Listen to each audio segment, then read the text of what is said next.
Hello दोस्तों, स्वागत है आपका UK education universe YouTube channel पे। साथ ही स्वागत है आपका आज के जनरल नॉलेज के पिटारे में। दोस्तों, सामान्य ज्ञान टॉप 20 सीरीज में आप सभी लोगों का एक बार स्वागत है। आज हम सामान्य ज्ञान टॉप 20 सीरीज चलाने जा रहे हैं।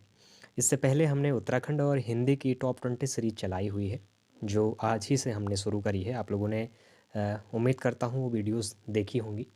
तो दोस्तों, यदि अगर आप लोगों ने वो वीडियोज़ नहीं देखी हैं तो आप लोग यूट्यूब पे वो वीडियोज़ देख सकते हैं।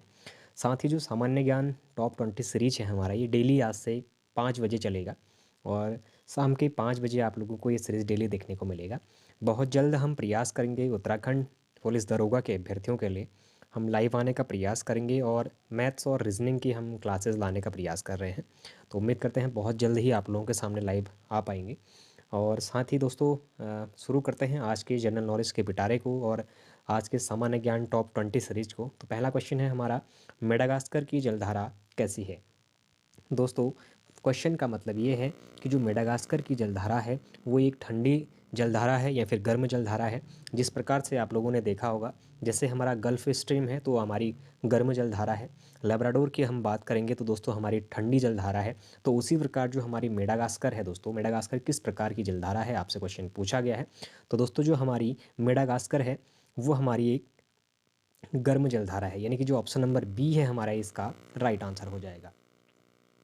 बात करेंगे नेक्स्ट क्वेश्चन की। चार धातुओं में सोना, चांदी, तांबा एवं सीसा में बनने वाले सिक्के को क्या कहा जाता है।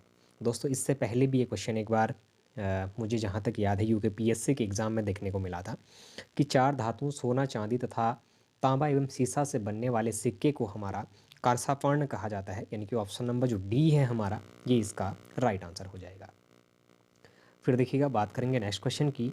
हिंदू स्वराज पुस्तक किसने लिखी थी। तो दोस्तों, जो हमारी हिंदू स्वराज नामक पुस्तक थी, इसके जो लेखक थे वो कौन थे पूछा गया है।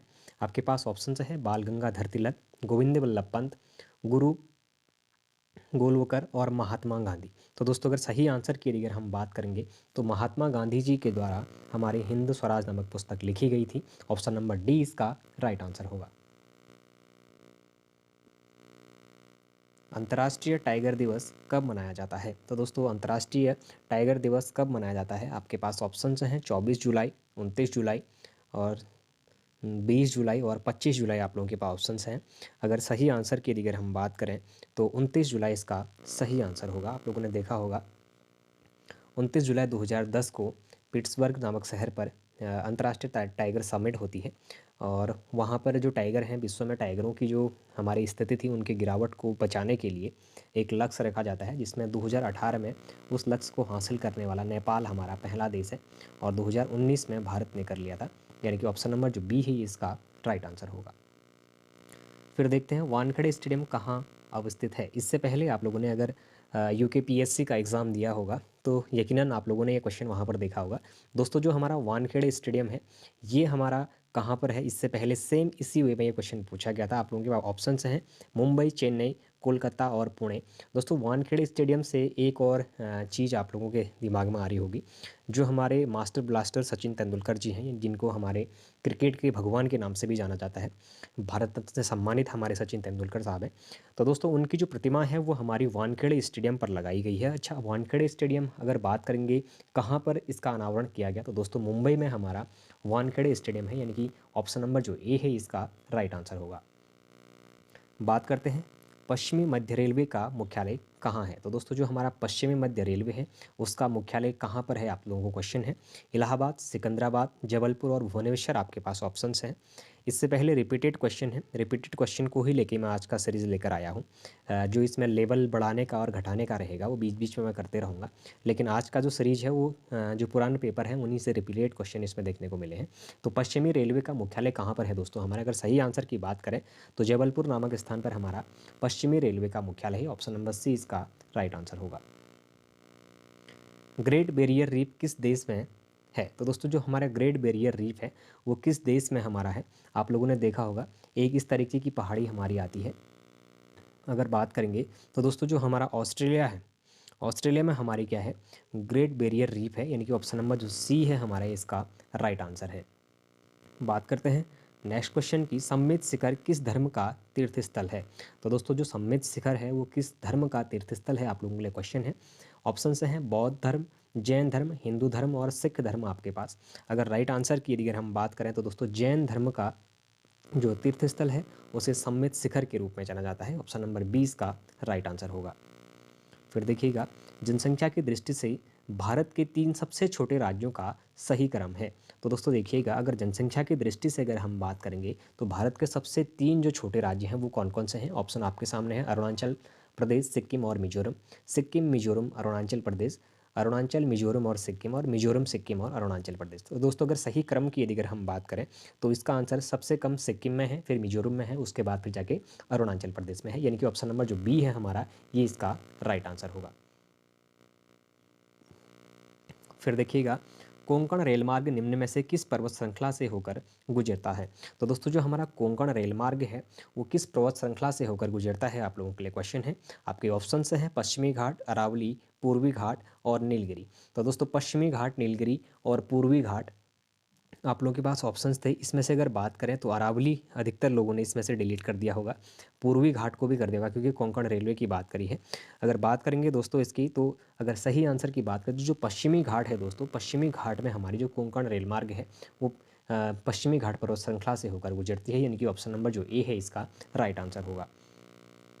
भारत का प्रथम तितली उद्यान कहाँ पर स्थित है। तो दोस्तों भारत का पहला तितली उद्यान किस राज्य में स्थित है, यानी कि अब उसकी बात करेंगे तो दोस्तों देखिएगा, वन्नरघट्टा जैविक उद्यान बेंगलुरु, राष्ट्रीय पशु उद्यान कोलकाता, काजीरंगा राष्ट्रीय उद्यान जोरहट, और इनमें से कोई नहीं आपके पास ऑप्शन है। अगर सही उत्तर की बात करें तो दोस्तों वन्नरघट्टा जैविक उद्यान बेंगलुरु में हमारा भारत का पहला तितली उद्यान स्थित है, यानी कि ऑप्शन नंबर ए इसका राइट आंसर होगा। बात करेंगे निम्न में से कौन सी नदी अंततः अरब सागर में गिरती है। तो दोस्तों आप लोगों ने देखा होगा गंगा, यमुना और कावेरी ऐसी नदियां हैं जो आप लोगों ने देखा होगा बंगाल की खाड़ी वाली शाखा में कहीं ना कहीं मिल जाती हैं हमारी। लेकिन नर्मदा एक ऐसी नदी है जो हमारे कहाँ से निकलती है, अमरकंटक की पहाड़ी से निकलती है और ये जाके हमारी अरब सागर में गिरती है। तो ऑप्शन नंबर 20 का राइट आंसर होगा। बात करेंगे नेक्स्ट क्वेश्चन की, पृथ्वी से आकार में छोटे ग्रह हैं। तो दोस्तों पृथ्वी से आकार में छोटे ग्रह कौन से हैं, वो आप लोगों के लिए ऑप्शन है, अरुण और मंगल, वरुण और शुक्र, शुक्र और मंगल, वरुण और मंगल। दोस्तों अगर सही आंसर की अगर हम बात करें तो शुक्र और जो मंगल ग्रह हैं दोस्तों ये पृथ्वी से आकार की दृष्टि में छोटे ग्रह हैं, यानी कि ऑप्शन नंबर जो सी है ये इसका राइट आंसर होगा। फिर देखिएगा, गरीबी रेखा से नीचे जीवन यापन करने वाली जनसंख्या के अनुमान के नए मानक निर्धारित करने के लिए भारत सरकार ने एक समिति गठित की थी। निम्न में से इस समिति के अध्यक्ष कौन थे। तो दोस्तों इस समिति के अध्यक्ष की अगर हम बात करें तो गरीबी रेखा को निर्धारण करने के लिए एक समिति बनाई गई थी जिसके अध्यक्ष हमारे कौन थे। आपके पास ऑप्शन हैं सुरेश तेंदुलकर, वी सिद्धार्थ, निर्मला देशपांडे और प्रोफेसर जानकी रमन। तो दोस्तों अगर सही आंसर की बात करें तो सुरेश तेंदुलकर समिति के द्वारा जो हमारे गरीबी या फिर हम बात करेंगे गरीबी रेखा से नीचे जीवन यापन करने वाली जनसंख्या का अनुमान या फिर मानक निर्धारित करने के लिए जो समिति बनाई गई थी उसके जो अध्यक्ष थे वो हमारे कौन थे, सुरेश तेंदुलकर साहब थे। ऑप्शन नंबर ए इसका राइट आंसर होगा। फिर देखिएगा, तृतीय पंचवर्षीय योजना की कार्यनीति में सर्वाधिक बल किस क्षेत्र के विकास के लिए दिया गया था। तो दोस्तों जो हमारी तृतीय पंचवर्षीय योजना थी अगर बात करेंगे उसमें सर्वाधिक बल किस क्षेत्र के लिए दिया गया था, तो ऑप्शंस आपके पास हैं उद्योग, कृषि, रोजगार निर्माण और अधः संरचना। तो दोस्तों अगर सही आंसर की हम बात करें तो जो कृषि क्षेत्र है तृतीय पंचवर्षीय योजना में सर्वाधिक योगदान या फिर सर्वाधिक बल इस क्षेत्र में दिया गया था। ऑप्शन नंबर जो बी है इसका राइट आंसर होगा। बात करेंगे देश का प्रथम राज्य जिसने अपने यहाँ पलायन आयोग का गठन किया। तो दोस्तों अगर देश के पहले राज्य की बात करें जिसने अपने स्टेट में पलायन आयोग का गठन किया था तो वो हमारा कौन सा राज्य है। ऑप्शन आपके पास है केरल, उत्तराखंड, हरियाणा और पंजाब। अगर सही उत्तर की मैं बात करूँ तो उत्तराखंड इसका सही आंसर होगा क्योंकि उत्तराखंड के पौड़ी गढ़वाल में इसका मुख्यालय बनाया गया था। आप लोगों ने देखा होगा हाल ही में काफ़ी चर्चित भी रहा था उत्तराखंड का पौड़ी क्षेत्र के लिए पलायन आयोग का जो गठन है वो उत्तराखंड के पौड़ी गढ़वाल जनपद में किया गया था। ऑप्शन नंबर 20 का राइट आंसर होगा। फिर देखिएगा, दक्षिण पश्चिम मानसून किस राज्य में सर्वप्रथम प्रवेश करता है। तो दोस्तों जो हमारा दक्षिण पश्चिम मानसून है वो सबसे पहले भारत के किस राज्य में प्रवेश करता है, आप लोगों के लिए क्वेश्चन है। अगर सही आंसर की बात करी जाए तो तमिलनाडु, महाराष्ट्र, गोवा और केरल आपके पास ऑप्शंस हैं। इनमें से अगर सही आंसर की दरकार करी जाए तो दोस्तों केरल जो हमारा राज्य है, सबसे पहले जो दक्षिण पश्चिमी मानसून है ये हमारा केरल राज्य में पहुंचता है, यानी कि केरल की जो पहाड़ियां हैं हमारी वहाँ पर टकराती है और वहाँ पर वर्षा करती है। फिर देखिएगा पंचायती राज सम्मिलित है, तो दोस्तों पंचायती राज सम्मिलित है किस सूची में सम्मिलित है, क्वेश्चन आपसे ये पूछा जा रहा है। संघ सूची में है, राज्य सूची में है, समवर्ती सूची में है या फिर अवशिष्ट सूची में है, आप लोगों के लिए क्वेश्चन है। तो देखिएगा दोस्तों अगर इसके सही आंसर की मैं अगर बात करूँ तो जो राज्य सूची है दोस्तों, जो पंचायती राज है ये हमारा राज्य सूची का विषय है। ऑप्शन नंबर बी इसका राइट आंसर होगा। फिर बात करते हैं नेक्स्ट क्वेश्चन की। निम्न में से कौन से संशोधन के पश्चात बोडो और डोंगरी भाषाएं 8वीं अनुसूची में शामिल की गई थी। तो दोस्तों देखिएगा 92वां संविधान संशोधन, 81वां संविधान संशोधन, 91वां और 85वां संविधान संशोधन आपके पास ऑप्शन है। अगर सही आंसर की मैं बात करूं तो दोस्तों 92वां संविधान संशोधन 2003 के तहत आपकी बोडो, डोगरी, मैथिली और संथाली जो हमारी भाषाएं हैं उनको 8वीं अनुसूची में जोड़ा गया था। ऑप्शन नंबर ए इसका राइट आंसर होगा। देखते हैं आज का आखिरी क्वेश्चन। संविधान का कौन सा अनुच्छेद संघ लोक सेवा आयोग से संबंधित है। तो दोस्तों संघ लोक सेवा आयोग से संबंधित भारतीय संविधान का वह कौन सा अनुच्छेद है, आपसे उनसे क्वेश्चन पूछा गया है। अनुच्छेद 312, अनुच्छेद 315, अनुच्छेद 324 और अनुच्छेद 348 आपके पास ऑप्शंस में है।